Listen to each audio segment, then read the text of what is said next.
नमस्कार, आप देख रहे हैं इंडिया फ्रीम्स और मैं हूं आपके साथ आरती सिंह। वक्त हो चला है खबरों का, चलिए रुक करते हैं खबर की ओर।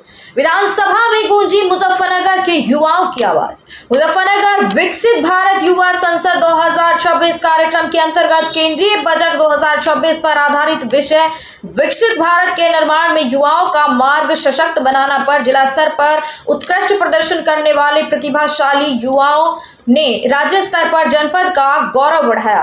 जिला स्तर पर प्रथम स्थान प्राप्त करने वाले अक्षय कुमार तथा तृतीय स्थान हासिल करने वाले हार्दिक रघुवंशी ने 1 से 3 मई तक लखनऊ विधानसभा में आयोजित राज्य स्तरीय युवा संसद में प्रतिभाग कर इस प्रतिष्ठित आयोजन में प्रदेश के 75 जनपदों से कुल 375 युवाओं ने हिस्सा लिया, जहां इन दोनों प्रतिभाओं ने मुजफ्फरनगर का प्रतिनिधित्व करते हुए अपनी प्रतिभाशाली उपस्थिति दर्ज कराई।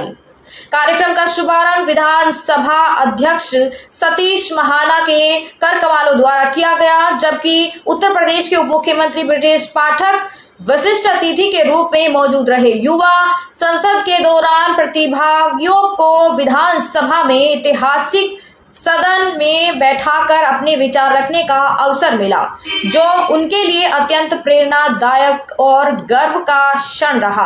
अक्षय कुमार ने अपने अनुभव साझा करते हुए बताया कि विधानसभा में अपनी बात रखना और अपने जनपद का प्रतिनिधित्व करना उनके जीवन का एक अनोखा और ऐतिहासिक अनुभव रहा। वहीं हार्दिक रघुवंशी ने भी इस अवसर को युवाओं के लिए एक महत्वपूर्ण मंच बताते हुए सीखने और आगे बढ़ने की दिशा में अहम बताया है। The next district is Muzaffarnagar and the first participant is Akshay Kumar. आदरणीय नीरक शीर के विवेचकों एवं मेरे प्यारे साथियों, मैं गुड़ की मिठास पूरे एशिया में फैलाकर उत्तर प्रदेश का गौरव बढ़ाने वाले नगर मुजफ्फरनगर से अक्षय कुमार महोदय आज हम उस विषय पर चर्चा कर रहे हैं जिसने एआई को सीधे युवाओं के साथ जोड़ने और शिक्षा को बढ़ावा देने के लिए 3 सेंटर ऑफ एक्सीलेंस बनाने का प्रस्ताव रखा। वो विषय जिसने high power triple standing committee बनाकर पढ़ाई को सीधा आजीविका से जोड़ने का प्रस्ताव रखा, और वो विषय जिसने 3 राष्ट्रीय औषधि संस्थान और 7 आयुर्वेदिक संस्थानों को बनाने के प्रस्ताव रख के ये साबित कर दिया कि भारत फिर से विश्व गुरु बन सकता है। लेकिन आज फिर भी हम सदन में खड़े होकर ये चर्चा कर रहे हैं कि केंद्रीय बजट 2026 विकसित भारत के निर्माण में युवाओं का मार्ग सुदृढ़ बनाएगा कि नहीं।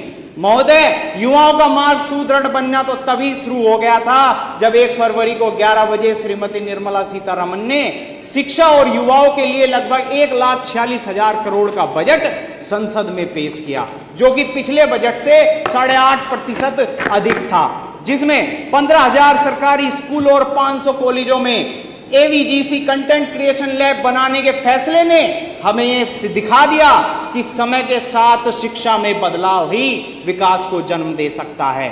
हर जिले में स्टेम कोर्स के लिए गर्ल्स हॉस्टल की स्थापना का प्रस्ताव हमें ये बताता है कि विकसित भारत के निर्माण में युवा शक्ति की बराबर की हिस्सेदार हमारे देश की छात्राएं भी हैं। और केंद्रीय बजट 2026 20 पर्यटन स्थलों पर 10,000 गाइड्स को ट्रेनिंग देगा, ताकि युवाओं को रोजगार के साथ साथ भारत की संस्कृति और विरासत को भी संजोने का मौका मिल सके। और इतना ही नहीं महोदय, खेलो इंडिया मिशन में 924 करोड़ का आवंटन, रेयर अर्थ मिनरल्स में 7,280 करोड़ का आवंटन, न्यूक्लियर एनर्जी में 2,400 करोड़ का आवंटन, ग्रीन इकोनॉमी में 3,760 करोड़ का आवंटन, यूथ अफेयर्स में 4,280 करोड़ का आवंटन। इसके अलावा textile, MSME, Biopharm, 5 universities, national institute of design, 5 lakh से अधिक आबादी वाले क्षेत्रों को विकसित करना, ये तमाम चीजें ये बताती है कि भारत केवल अपना वर्तमान सुरक्षित नहीं कर रहा बल्कि अपना भविष्य सुरक्षित कर रहा है, और युवाओं को कह रहा है कि अब तुम्हें नौकरी मांगनी नहीं है बल्कि नौकरियों को पैदा करके दिखाना है, क्योंकि यह बजट कागज पर लिखी कोई योजना नहीं है बल्कि युवाओं के सपनों की वो कहानी है। अमृत पीढ़ी अगर जाग उठी तो विकसित भारत की ये निशानी है। धन्यवाद। जय हिंद, जय भारत।